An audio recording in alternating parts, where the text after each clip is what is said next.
오늘 창세기 말씀은 20장 1절에서 18절까지 말씀인데요. 1절에서 8절까지만 읽도록 하겠습니다. 아브라함이 거기서 네게브 땅으로 옮겨가 가데스 술사이 그랄에 거류하며 그의 아내 사라를 자기 누이라 하였으므로 그랄 왕 아비멜렉이 사람을 보내어 사라를 데려갔더니 그 밤에 하나님이 아비멜렉을 현몽하시고 그에게 이르시되 네가 데려간 이 여인으로 말미암아 네가 죽으리니 그는 남편이 있는 여자임이라. 아비멜렉이 그 여인을 가까이 하지 아니하였으므로 그가 대답하되 주여 주께서 의로운 백성도 멸하시나이까. 그가 나에게 이는 내 누이라 하지 아니하였나이까. 그 여인도 그는 내 오라비라 하였사오니 나는 온전한 마음과 깨끗한 손으로 이렇게 하였나이다. 하나님이 꿈에 또 그에게 이르시되 너가 온전한 마음으로 이렇게 한 줄을 나도 알았으므로 너를 막아 내게 범죄하지 아니하게 하였나니 여인에게 가까이 하지 못하게 함이 이 때문이라. 이제 그 사람의 아내를 돌려보내라. 그는 선지자라. 그가 너를 위하여 기도하리니 네가 살려니와 네가 돌려보내지 아니하면 너와 내게 속한 자가 다 반드시 죽을 줄 알지니라. 아비멜렉이 그날 아침에 일찍 일어나 모든 종들을 불러 그 모든 일을 말하려 들려주니 그들이 심히 두려워하였더라. 아멘. 아침 묵상을 들으시는 모든 성도님들에게 하나님의 은혜가 있기를 간절히 소망합니다. 아브라함은 블레셋 그랄 땅에 잠시 머물게 됩니다. 거기에서 또 이전에 했던 똑같은 잘못을 반복하게 됩니다. 아내 사라를 자기 누이라 말하죠. 그랄 왕 아비멜렉은 사람을 보내서 사라를 데려갑니다. 하나님은 아비멜렉 꿈에서 나타나셔서 사라는 남편이 있는 여자이며 이 여자로 너가 죽을 것이다 라고 경고하시죠.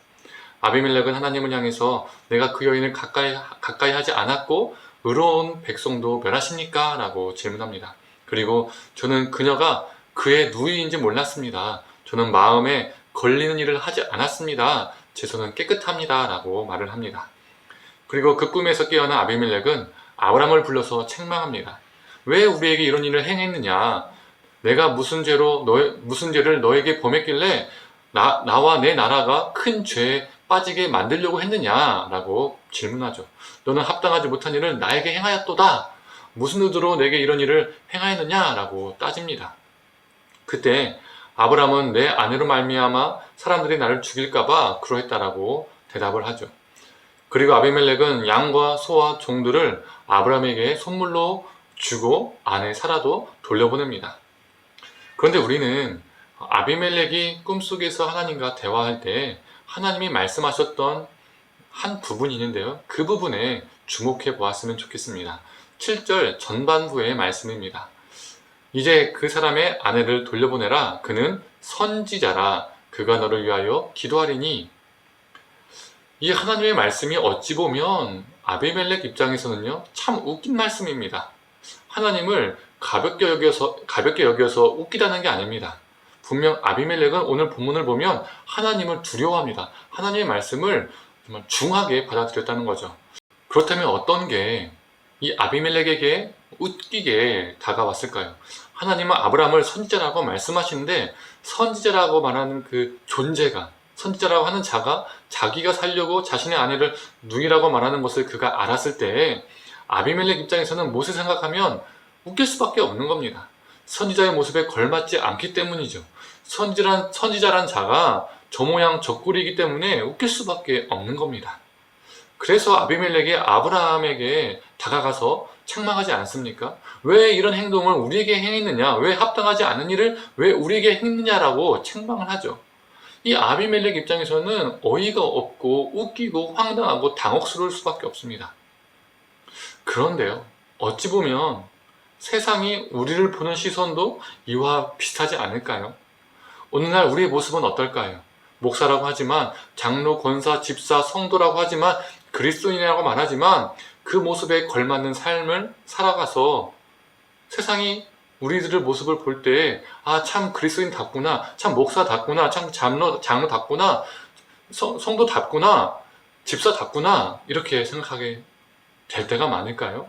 아니면 세상이 우리 모습을 보게 될 때 세상 사람들이 느끼는 감정이 아비멜렉이 느꼈던 감정과 비슷하지는 않을까요?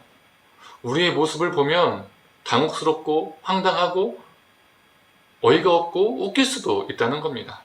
구절의 말씀처럼 세상이 우리를 향해서 왜 너희 그리스도인들은 합당하지 아니한 일들을 이 세상에 왜 하느냐? 왜 우리가 큰 죄에 빠지게 보고만 있느냐? 라고 질문을 던질 수도 있다는 것입니다. 그런데 그럼에도 불구하고 하나님은 이런 아브라함을 버리지 않으셨다는 겁니다. 한 번도 아니고 반복적으로 행한 이 아브라함을 버리지 않으시고 돌봐주시고 지켜주셨습니다. 아브라함의 부족과 죄와 연약함에도 불구하고 하나님은 자신의 약속을 신실하게 이어가셨습니다. 바로 이것이 은혜입니다.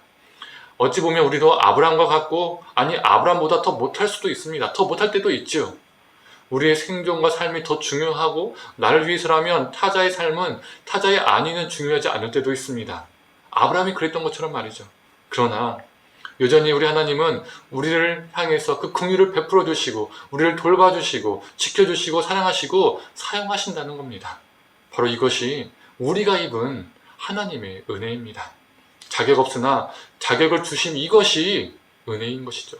17절에서 18절을 보면 아브라함이 하나님께 기도를 합니다. 하나님이 그의 기도를 들으시고 아브라함의 일로 태가 다친 아비멜렉과 그의 아내와 그의 요종을 하나님이 치유하셔서 다시 아이를 가질 수 있게 만드셨습니다. 아브라함은 여전히 부족하나 하나님은 그를 선자로 사용하셨습니다. 우리도 여전히 부족하나 우리 하나님은 우리와 함께 일하시기를 원하십니다. 우리를 사용하기를 원하십니다. 이 은혜를 당연한 것으로 여기지 않고 이 은혜에 감사하여 이 땅과 하나님을 잇는 선지자로 살아가기를 간절히 소망합니다. 사랑하는 성도님들, 우리는 실수하고 죄에 넘어지기도 하지만 다시 일어나 하나님이 주신 사명을 잘 감당하여 생명을 살리고 치유하는 도구가 되기를 간절히 축원합니다. 함께 기도하겠습니다. 하나님, 어찌 보면 아브라함은 인간적으로 보았을 때 선지자로서의 자격이 없어 보일 수도 있습니다. 하지만 하나님께서 그를 선지자로 삼아주신 그 자체가 은혜임을 보게 됩니다.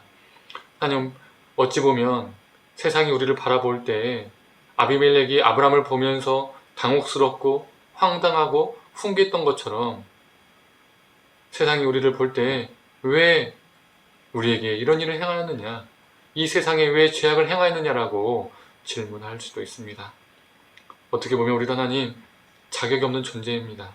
자격이 없음에도 이렇게 살아가게 해주시고 돌봐주시고 숨쉬게 하시고 매일마다 하나님의 은혜를 베풀어 주심에 감사합니다.